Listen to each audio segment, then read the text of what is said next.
Alors, je retrouve dans un article de 2014 consacré à la question de la légitimité due dans le travail social. Brigitte Bouquet liste les attentes contemporaines à l'égard du travail social. La liste est longue, mais figure parmi elles celle de mieux traduire les demandes, et je la cite ici, mieux traduire les demandes, dans un contexte où, rappelle-t-elle, les logiques économiques, sociales, judiciaires, politiques se croisent de manière parfois franchement contradictoire. Et le travailleur social n'est donc pas seulement sommé tel de répondre aux besoins du potentiel bénéficiaire de son action, mais il doit aussi traduire ces demandes. Je prends très au sérieux ce vocabulaire du traduire, car il me semble paradigmatique du rapport de caring engagé dans tout travail social, que ce caring soit réduit à son expression institutionnelle ou professionnelle, celle d'un caring about induit par la mission même du travailleur social, ou à son expression la plus personnelle, la plus engagée, dans un désir de caring for, c'est-à-dire de prendre soin de l'autre.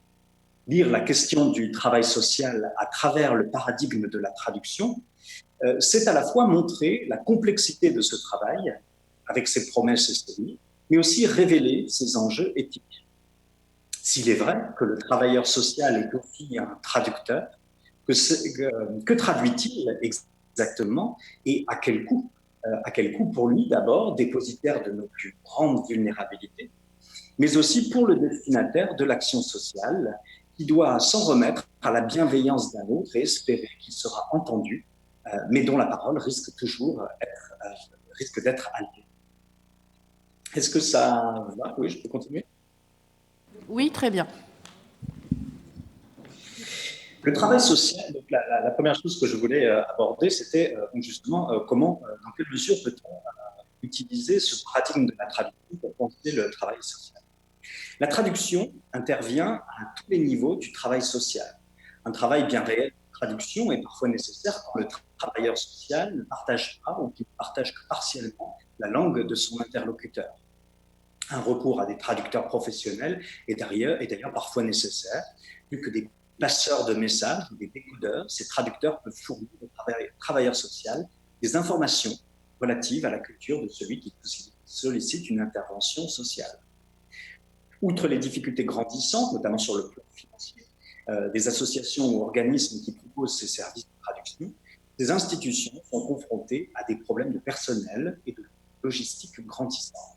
Comment faire face à des demandes en traduction qui changent au gré des conflits politiques et des vagues migratoires? Comment garantir une traduction fidèle et respectueuse de la parole de l'autre? Et autrement dit, comment garantir que le traducteur partagera avec le travailleur social son intégrité et son souci d'un rapport authentique à l'autre? Le paradigme de la traduction peut cependant être étendu bien au-delà de la seule situation de communication avec un immigrant ou un résident maîtrisant mal la langue du travailleur social. La traduction peut aussi nous aider à penser la plupart des situations de communication, si tant est que, comme le dit Steiner, comprendre, c'est traduire. Comprendre, c'est traduire. Non seulement la vie prend parfois des accents tragiques qui rendent le partage direct de l'expérience possible, mais certaines situations sont en outre si complexes qu'ils font appel à des réalités si complexes qu'elles nécessitent alors souvent un travail de traduction, c'est-à-dire un travail de sélection, d'adaptation, d'aménagement à destination de ceux qui, services publics, ONG ou associations, accueilleront et répondront à cette parole. Car il s'agit bien alors d'une traduction, c'est-à-dire du passage d'une langue à l'autre, celle du destinataire de l'action sociale à celle de la société dont le travailleur social est le représentant, serviable ou rebelle. Mobiliser le paradigme de la traduction est d'autant plus pertinent qu'on a souvent recours depuis quelques années maintenant, dans le domaine de l'action sociale, à la notion de récit de vie ou de trajectoire. Donner au destinataire de l'aide sociale la possibilité de construire ce récit de vie, c'est lui permettre de rendre compte du sens d'un ensemble de décisions et d'événements dont l'unité n'est pas toujours visible ou évidente. C'est lui donner l'occasion d'être l'auteur de ce récit, autrement dit aussi d'en être responsable avec toutes les ambiguïtés que cette notion de responsabilité. Le travailleur social est le dépositaire de ce récit et comme tel, celui qui aide à tirer les fils de son intelligibilité. De ce point de vue, le travailleur social ne se contente pas d'accompagner la mise en discours ou en récit de l'histoire de son interlocuteur, il traduit aussi en des termes recevables pour l'administration ou en des termes audibles pour les proches d'un patient, d'une personne âgée, d'un enfant, la parole dont il est le récepteur, le dépositaire. Si le travail social s'apparente à celui d'un traducteur, alors il se pourrait bien qu'il soit confronté aux mêmes difficultés ou aux mêmes défis que celui du traducteur. Traduire, c'est marcher comme un funambule entre l'angoisse de l'impossibilité de traduire, faut-il pouvoir trouver un exact équivalent dans la langue d'arrivée, et la conviction profonde que tout doit pouvoir être traduit, de peur autrement de devoir céder au fanatisme communautaire ou à un relativisme généralisé. Tout d'abord, il y a là deux pôles, si vous voulez, entre lesquels se trouve la tâche du traducteur. Et donc, je vais détailler ce premier pôle. Tout d'abord, donc, cette impossibilité de traduire et l'angoisse qui l'accompagne ne sont souvent pas qu'un fantasme. Après tout, le travailleur social doit traduire des récits brisés, incomplets, fragmentaires, des récits semblant n'avoir aucune intrigue, qui refusent de s'y réduire. Par ailleurs, comment repérer dans le récit de l'autre, fût-il dans la même langue, les éléments déterminants de ce récit, ce qui structure son début, sa fin, ses épisodes traumatiques ou au contraire insignifiants? Comment traduire en des termes qui sont ceux de l'action sociale, à savoir une allocation, une place en foyer, un complément de formation continue, un geste thérapeutique, une simple présence attentive? Comment traduire donc dans ces termes le quotidien douloureux d'une personne soudainement devenue handicapée, les angoisses d'une mère seule pour élever ses enfants, ou encore le déracinement du rescapé d'une guerre tout juste arrivé sur le territoire? Quand bien même le travailleur social serait en mesure d'entendre cette détresse, que lui reste-t-il pour y répondre, si ce n'est la langue souvent inadéquate de l'intervention sociale, avec ses contraintes légales, ses logiques économiques, ses limites institutionnelles et logistiques? Ainsi, le risque est grand que cette impossibilité de traduire paralyse le travailleur social, placé devant une tâche par essence irréalisable. Si cette traduction est impossible, il se pourrait bien que la légitimité du travail social elle-même soit contestable et contestée.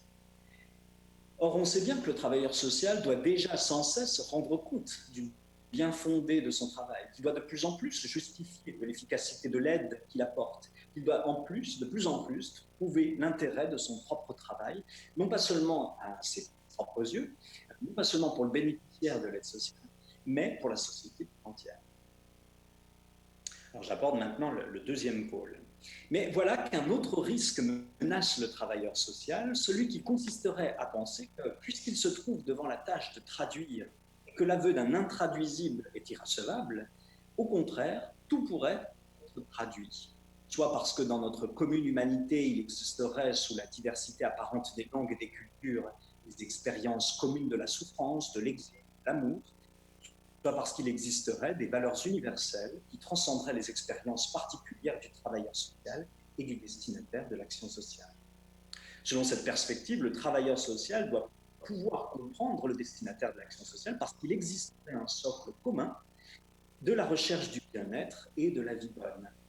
Ici, on voit le scepticisme d'une incompréhension généralisée remplacé par un optimisme inébranlable avec tout ce qu'il peut dissimuler de rapports asymétriques.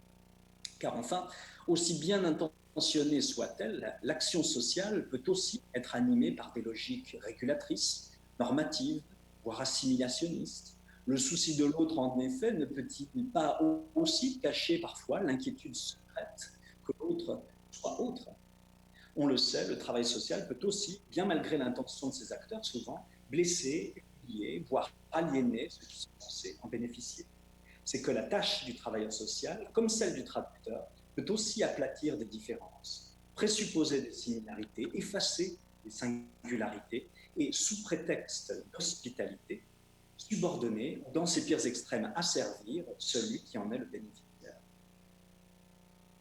L'intervention sociale est en effet tout entière traversée par une démarche fondamentale, pas seulement d'empathie, mais d'hospitalité. Il s'agit d'accueillir l'autre, de le recevoir, de lui garantir, de lui restituer ce qu'exige la notion, semble-t-il, la plus commune de dignité. Ici, plusieurs décennies de critiques féministes peuvent nous être utiles, si tant est que le féminisme questionne la nécessité, mais en même temps la possibilité de faire entendre une voix différente, pour reprendre l'expression de Carol Gilligan, une voix différente de la voix patriarcale. Pour la philosophe Lucie Garay, par exemple, ce n'est pas seulement que les femmes sont dans le système patriarcal subordonnées aux hommes, ce n'est pas seulement qu'elles n'ont pas voix au chapitre, c'est que se dire femme ou revendiquer des droits au nom de son identité de femme n'est possible qu'en des termes voulus par le patriarcat lui-même. Au point qu'il se pourrait bien qu'il n'y ait pas de femmes en dehors de cette catégorie toujours déjà produite par le patriarcat. Dans les termes d'un jeu dont les règles sont énoncées par les hommes, alors qu'on comprend l'égalité, la réciprocité, le respect, ou même la notion de consentement. Les mêmes questions pourraient peut-être s'appliquer aux situations d'intervention sociale. Qu'est-ce que consentir à être aidé, en effet, ou consentir à être le destinataire de l'intervention sociale, quand les termes mêmes de son consentement sont édictés par la société qui, comme on le dit en français de manière assez révélatrice, vous prend en charge. Que signifie et qu'implique d'être reconnu comme personne dépendante dans une société qui valorise de la naissance jusqu'à la mort l'autonomie? Aussi légitime et sincère soit en apparence l'hospitalité de l'intervention sociale, elle reste néanmoins toujours codifiée, réglementée, et l'on sait combien l'opinion publique, en des temps de libéralisation accélérée et de repli identitaire, est sensible au respect, voire au durcissement de ces règles, face au spectre, souvent plus fantasmé que réel, de ce qu'elle appelle avec mépris l'assistanat. En passant les récits du destinataire de l'action sociale au filtre de la grammaire de l'intervention sociale, que reste-t-il de son originalité, de son hétérogénéité? Il y a dans toute hospitalité, nous dit le philosophe Jacques Derrida, un fond d'hospitalité qui rend suspecte la plus efficace, la plus pertinente et la plus adéquate des interventions sociales. Alors, j'aborde maintenant le deuxième point de mon intervention, qui consistera justement à substituer à ce couple de possible-impossible les concepts de fidélité et de trahison. Le dilemme possible-impossible ou traduisible-intraduisible, on le voit, place la tâche du travailleur social entre deux pôles qui non seulement condamnent son action à l'échec, mais font disparaître le centre et la finalité de son action, à savoir le destinataire de l'action sociale lui-même. Au couple traduisible versus intraduisible, le philosophe Paul Ricoeur préfère substituer le couple fidélité versus trahison. Fidélité, trahison, voilà des mots qui engagent d'emblée la traduction sur le terrain de l'éthique. Mais ce sont aussi des mots qui déplacent le centre de l'intervention sociale du travailleur social et de sa tâche à la relation qui le lie au destinataire de son action. La question n'est plus de savoir si la tâche du travailleur social est possible ou impossible, parfaite ou nécessairement imparfaite, sublime ou perdue d'avance, et de faire de la dimension éthique de l'intervention sociale sa signification même, son enjeu premier. Le caractère éthique de l'intervention sociale ne se mesure pas alors au fait que l'action sociale serait ou non conforme à des règles éthiques énoncées, même démocratiquement d'ailleurs, par une administration. De fait, d'ailleurs, le travailleur social peut ne souscrire lui-même que partiellement à ces codes éthiques. Balancé entre un principe de fidélité et de trahison, le caractère éthique de l'intervention sociale se mesure plutôt par le questionnement et la dialectique incessante entre la parole de l'autre et la traduction que le travailleur social en donne. Dans ce questionnement, le destinataire de l'action sociale est partie prenante, car sa rencontre constitue toujours une épreuve pour le travailleur social. Il existe une école de traduction qui, inspirée des théories de Herder et du courant romantique allemand, fait la part belle aux étrangetés et aux étrangèretés du texte d'origine dans le texte d'arrivée. Ce courant, magnifiquement décrit par Antoine Berman dans un ouvrage qui s'appelle L'épreuve de l'étranger, rend justice aux exotismes, aux bizarreries du texte de départ pour maintenir dans la langue d'arrivée les originalités, les singularités du texte d'origine. La rencontre de l'autre, même lorsqu'il partage notre langue, est toujours une épreuve de l'étranger, c'est-à-dire une confrontation à la double injonction de devoir le comprendre, c'est-à-dire de traduire sa parole dans nos mots, tout en préservant ce qui fait de lui un autre que moi. Le couple fidélité-trahison exige du travailleur social de s'installer dans l'inconfort d'une relation morale à l'autre, là où il peut parfois chercher refuge dans des règles administratives, des politiques publiques ou des codes éthiques. Le couple fidélité-trahison place le travailleur social devant la nécessité d'un questionnement qui n'est ni un excès de zèle, ni un doute coupable à l'égard de l'autre, du sens de son travail ou de lui-même. Mais c'est au contraire la condition même de son intervention, de son rapport à l'autre. Aussi imparfaite que soit ma traduction, ai-je été fidèle à la parole de l'autre. Aussi imparfaite et inadéquate que soit l'intervention sociale, a-t-elle été fidèle à la voix de l'autre. Si, avec Ricoeur, on définit l'éthique comme la recherche de la vie bonne avec et pour autrui dans des institutions justes, alors le couple fidélité-trahison redonne tout son sens au caractère éthique du travail social. Tout d'abord, il indique que le travail social relève bien d'un travail pour l'intervenant, au sens où Freud, par exemple, parle d'un travail de deuil, par exemple. Le travailleur social doit aussi parfois mettre de côté ses propres convictions sur ce que devrait être une société juste, ce en quoi consiste la dignité humaine ou encore ce qu'est une vie bonne, s'il veut prêter une oreille fidèle au récit de l'autre, quitte à ce que ce récit lui paraisse étrange ou étranger. Deuxièmement, le couple fidélité-trahison prend au sérieux les hésitations, les doutes, les incompréhensions du travailleur social, car enfin, à s'interroger sur la tension entre vulnérabilité et autonomie, capacité, du destinataire du travail social, on en oublierait presque de questionner la vulnérabilité et l'autonomie du travailleur social lui-même. Combien sont-ils parmi ces travailleurs sociaux à souffrir des contradictions du système d'intervention sociale ou de ses discours concurrents? On sait bien que le travailleur social doit sans cesse renégocier son rôle et le légitimer, soit de manière offensive, en prenant parti contre le système, soit de manière défensive, en se repliant sur son professionnalisme, soit au contraire, de manière désengagée, dans une attitude de laisser-faire, témoignant de sa propre impuissance. En adoptant le lexique de la fidélité et de la trahison, on rend justice à la dimension intrinsèquement éthique du travail social. Troisièmement, en définissant la tâche du travailleur social en des termes de fidélité et de trahison, on révèle la responsabilité éthique du travailleur, celle d'être à la recherche de la vie bonne avec et pour autrui, et non d'édicter dogmatiquement les conditions de ce qui lui paraissent être une vie bonne. L'épreuve de l'étranger, devant laquelle est placé de manière presque paradigmatique le travailleur social, met à nu ses propres vulnérabilités, la fragilité de ses propres certitudes. Il s'agit bien d'une épreuve, car il est fort possible que le travailleur social n'en ressorte pas indemne ou que volent en éclats les cadres normatifs qu'il croyait bien fondés. Car dans ce travail de traduction, le travailleur social fait aussi apparaître les structures rendant possible ou impossible l'écoute ou la compréhension de ces récits de vie.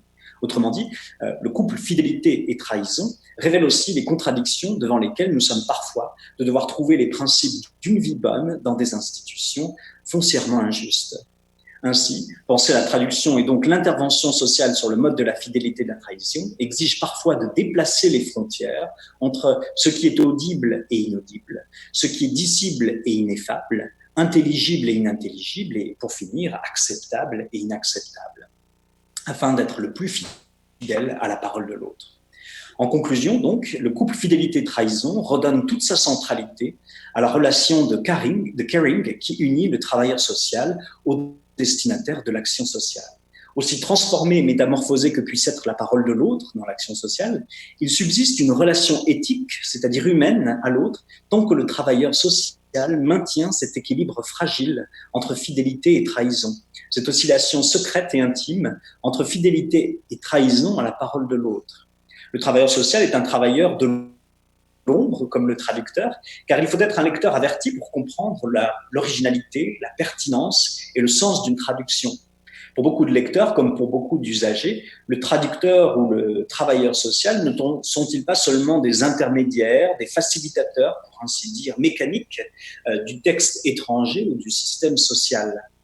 Les récentes avancées dans le domaine de la traduction menées par les géants du web tendent à nous faire croire que la traduction instantanée, celle par laquelle il suffira de parler dans un micro pour pouvoir faire en sorte que pour pouvoir traduire notre parole, et pour demain, mais aussi protocolaire que puisse le devenir l'action sociale, aussi encadrée le soit-elle par des codes éthiques, aussi mécanisée puisse-t-elle être grâce à l'outil informatique, on n'éliminera pas, me semble-t-il, ce qui, entre fidélité et trahison, la caractérise le plus profondément. Merci.